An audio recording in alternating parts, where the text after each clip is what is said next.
Bonjour à toutes et à tous, bienvenue sur ma chaîne Nouveau Départ Nouveau-Brunswick. Je suis vraiment très heureuse de vous retrouver aujourd'hui pour une nouvelle vidéo témoignage que j'ai la chance de faire aujourd'hui avec Christine. Bonjour Christine.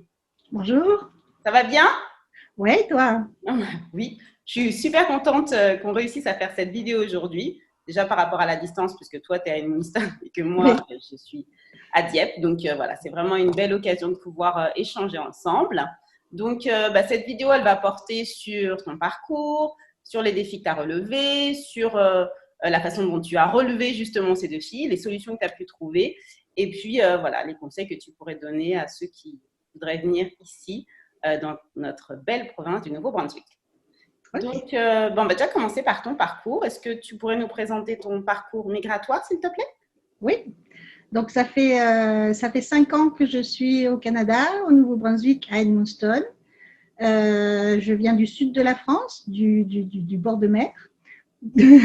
Donc, la grande question que les Canadiens me posent, c'est qu'est-ce que tu fais là? Mais voilà, ça fait 7 ans que nous étions sur le processus d'immigration et on Ok. vient d'avoir notre résidence permanente. Ok, parfait. Donc, vous êtes arrivé directement à Edmundston. Qu'est-ce qui vous a Oui. amené à choisir Edmundston? Enfin, qu'est-ce qui vous a amené à choisir le Nouveau-Brunswick? Et qu'est-ce qui vous a amené à choisir Edmundston plus précisément? Alors, le Nouveau-Brunswick, je pense que je dirais que c'est un peu le hasard parce que le frère de mon compagnon avait décidé d'immigrer ici, puis il avait été à destination Canada, donc il avait choisi cette province-là. Donc, nous, par curiosité, on est venu voir. En fait, notre parcours étant un peu compliqué, on a fait 3 visites exploratoires. Ouais. Que nous, à l'époque, on ne rentrait pas dans les cases des processus d'immigration, donc il a fallu trouver la façon de venir. Ok. C'est pour ça que c'était un petit peu plus compliqué. Donc, nous avons fait 3 visites exploratoires. Nous avons commencé par Moncton parce que c'était là que mon beau-frère voulait s'installer, mais ce n'était pas là que nous voulions nous installer. On ne recherchait pas le bord de mer déjà, premièrement, et puis on ne recherchait pas vraiment ce genre de ville. Ce n'était pas ça qui nous intéressait. Étant donné qu'on est venu sans nos enfants sont tous adultes maintenant, mais ils sont pour l'instant encore en France, donc on est juste tous les deux. Donc on a un peu fait un petit peu toute la province lors de nos 3 visites exploratoires.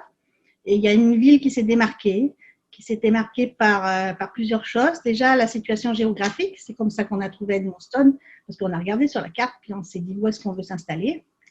Puis on a trouvé qu'Edmundston était vraiment à mi-parcours entre Montréal et Moncton, et puis pas loin de Québec. Donc, avec toutes les frontières qu'il y a, proche des États-Unis aussi, on a pensé que c'était un endroit qui allait pouvoir avoir du potentiel. Et puis, donc, on s'est dit, tant qu'à faire, on veut s'installer là. Et il y a aussi l'accueil de la population lors de nos visites exploratoires qui a fait beaucoup pencher la balance pour Edmundston. C'est ça. Donc, on avait déjà un sentiment d'appartenance avant d'arriver. Donc, c'est sûr que. Ça, c'est beau, ça. C'est Ouais. ça. Parce que c'est sûr que quand on immigre, quand on décide d'arriver ici, bon, on avait quand même mon beau-frère et ma belle-sœur qui étaient à Moncton.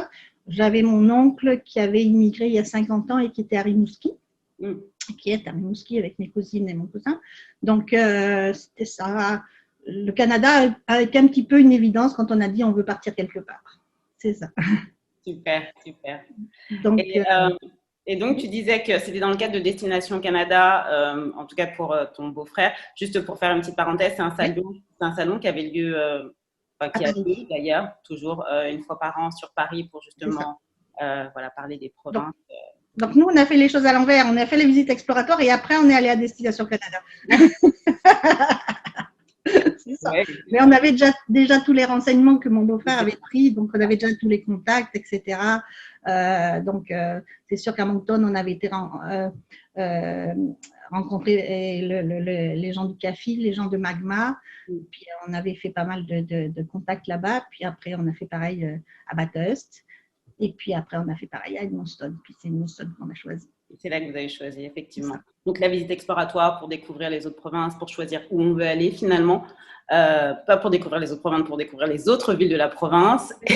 Et justement, pour cibler là où vous vouliez aller, donc ça a été très riche, je suppose, par rapport à ça. Enfin là, c'est ce que tu dis, vous avez noué des contacts. Vous êtes arrivé à Edmundston.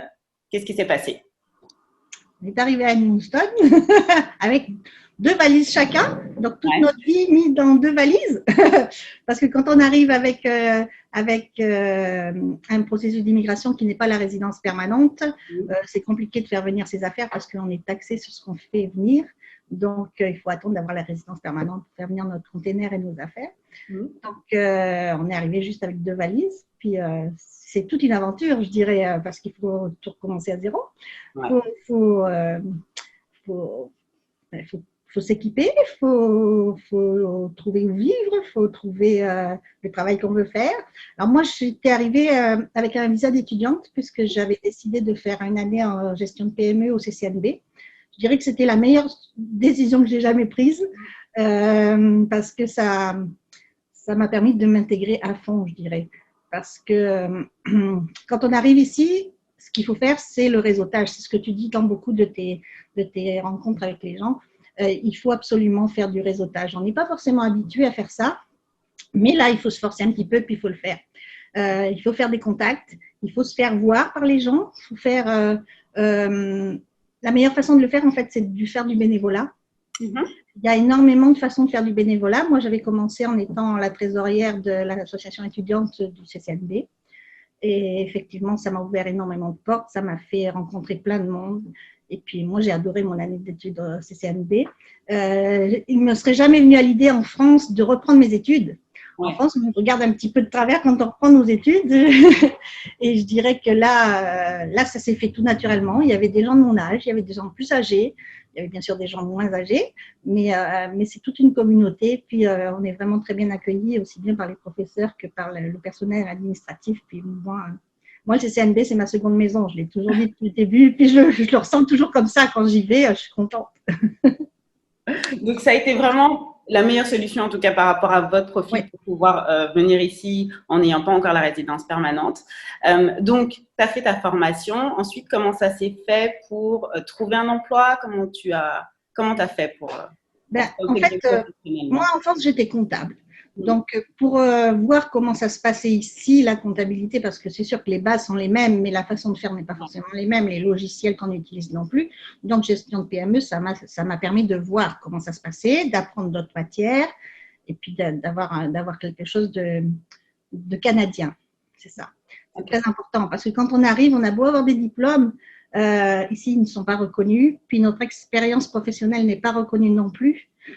Donc, c'est un petit peu redémarrer à zéro. Et faire des études, c'est la meilleure solution. C'est sûr que ça a un coût, parce que c'est sûr que quand on n'a pas la résidence permanente, on paye nos études plus cher que les Canadiens, ce qui est un petit peu normal, je dirais.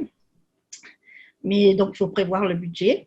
C'est sûr que si j'ai un conseil à donner à quelqu'un, c'est essayer d'arriver avec la résidence permanente.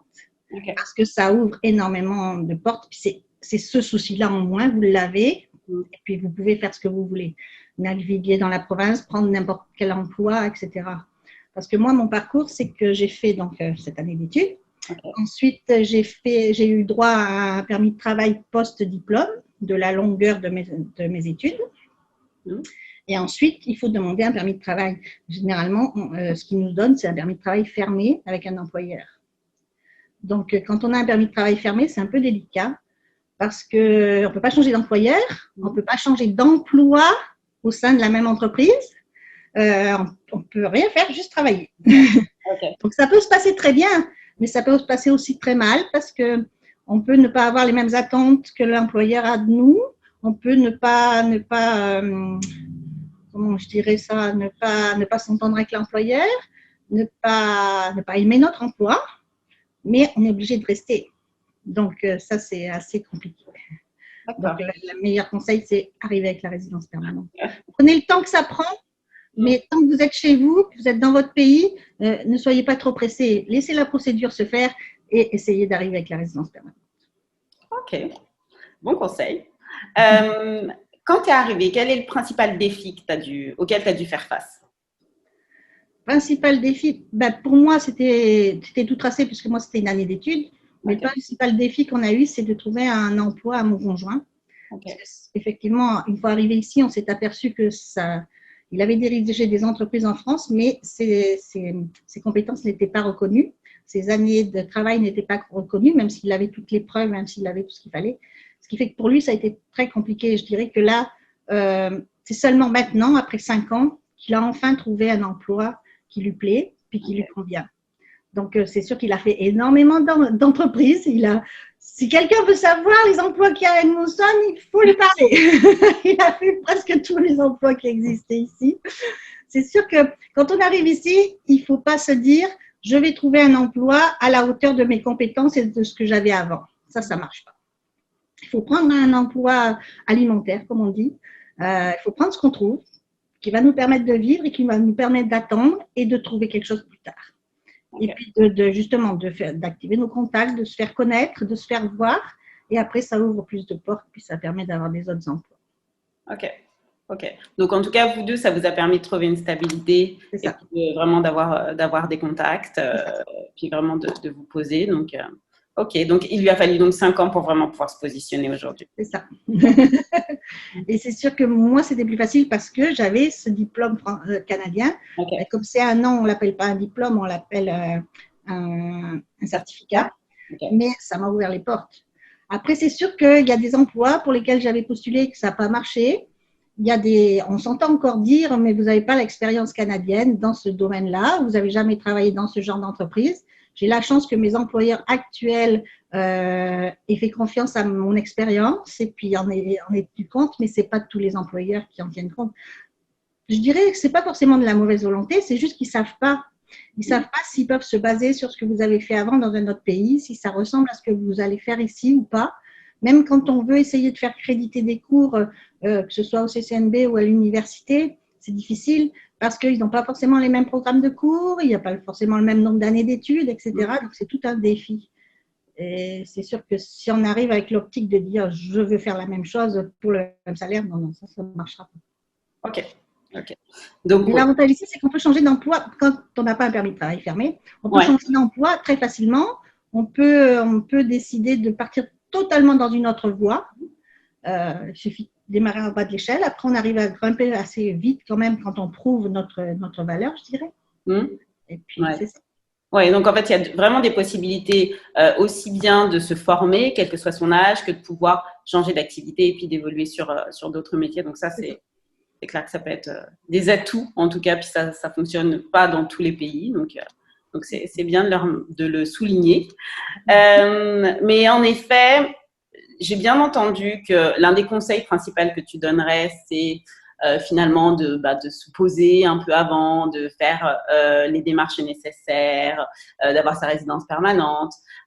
Quel autre conseil tu pourrais donner à des personnes qui souhaiteraient justement venir? Faire une visite exploratoire. Ok. Parce que dans certains programmes d'immigration actuels, parce que je sais que ça évolue régulièrement, moi je suis en contact pas mal avec les immigrants, avec les services qui les accueillent, etc., de par mes bénévolats, de par mes expériences de travail d'avant, ça évolue beaucoup, mais on n'oblige plus forcément les gens à faire une visite exploratoire. Et je dirais que les gens qui débarquent, il y en a énormément, qui arrivent ici avec les enfants, avec leur bagage, qui choisissent une ville, je dirais en posant des questions sur les réseaux sociaux, en prenant un petit peu des informations de partout, puis qui arrivent, puis qui sont déçus, puis qui partent ailleurs après. Ouais. Alors, particulièrement quand les gens ont des enfants, où c'est compliqué de dire, bon, ben, j'habite là, puis tout compte fait, après, je change d'avis. Je vais ailleurs parce que c'est recommencer le réseautage, c'est recommencer se faire des amis, se faire des connaissances. Et je pense que les visites exploratoires aident beaucoup à se rendre compte justement si c'est vraiment ce qu'on attend de la vie, si c'est vraiment cet endroit-là qui nous convient, parce que tous les endroits ne conviennent pas à tout le monde, ben heureusement, sinon on serait tous au même endroit. mais c'est ça. Donc, oui, on peut donner des conseils aux gens, c'est ce que je fais beaucoup sur les réseaux sociaux. J'ai énormément de demandes d'amis de tous les pays. À un moment donné, je ne peux plus suivre. Mais comme je leur dis, le mieux, c'est de venir vous rendre compte sur place parce qu'on n'a pas tous les mêmes attentes. C'est ça. On peut donner des informations un peu plus général, comment ça se passe les systèmes polaires, comment ça se passe pour trouver un emploi, etc. Mais après, on ne sait pas ce que les gens ont vraiment envie de trouver. Mm. Ouais, c'est vrai que les contacts sont importants. Ça permet aussi de choisir au mieux parce qu'effectivement, il y a souvent des questions à savoir, par exemple, la langue. C'est une question qu'on doit souvent te poser, Oui. ça, savoir, Oui. voilà, je parle que français. Est-ce que je peux aller dans telle ville? Est-ce que je peux aller… Forcément, c'est vrai qu'il y a des choses qui sont différentes aussi là-dessus, par exemple. C'est sûr. C'est sûr qu'il faut… Moi, je ne suis pas bilingue, malheureusement. J'ai pris des cours d'anglais, mais je ne le pratique pas assez dans mon emploi, donc je le repère régulièrement. Après, c'est sûr que, comme beaucoup de gens me disent, la langue, ça s'attrape, mais bon, c'est sûr qu'il faut s'en servir, je dirais. Donc là, je n'ai pas eu l'occasion vraiment. Mais c'est sûr qu'Edmundston étant à 90% francophone, c'est sûr qu'on peut très bien se débrouiller sans l'anglais, mais pour postuler pour certains postes, il faut quand même un anglais. Donc c'est sûr que si on arrive à être bilingue, c'est mieux. Après, je ne dirais pas que apprendre l'anglais, par exemple de France, avant de venir, ce soit la bonne solution, parce que moi j'ai l'anglais scolaire, j'étais très bonne en anglais, mais arrivé ici, ce pas les mêmes prononciations, on ne me comprend pas, je fais beaucoup rire. Au CCNB, j'avais validé mon anglais, je n'avais pas besoin de passer les cours, mais j'y allais en auditeur libre. Et puis, l'enseignante qui était là me disait, bon, maintenant, on va rigoler un petit peu, on va faire parler Christine. C'était très bon enfant, ce n'est pas une critique du tout, je ne le connais pas comme ça. Mais c'est vrai, c'est vrai. Et j'ai déjà remarqué qu'il m'est déjà arrivé de réserver des chambres d'hôtel par téléphone, puis que l'anglophone en face ne me comprenait pas. Puis je demandais à ma collègue de le faire, elle utilisait exactement les mêmes mots, puis là, ça marchait. Ouais. C'est la pratique aussi. C'est ça, donc c'est surtout la pratique sur place. C'est ça. Bon, super. Merci beaucoup pour toutes ces informations. Merci beaucoup du temps que tu m'as consacré pour cet échange. Et puis, merci à tous aussi de suivre cette vidéo. N'oubliez pas de liker, de partager. Et puis, je vous retrouve bientôt pour d'autres vidéos. À très bientôt. Au revoir.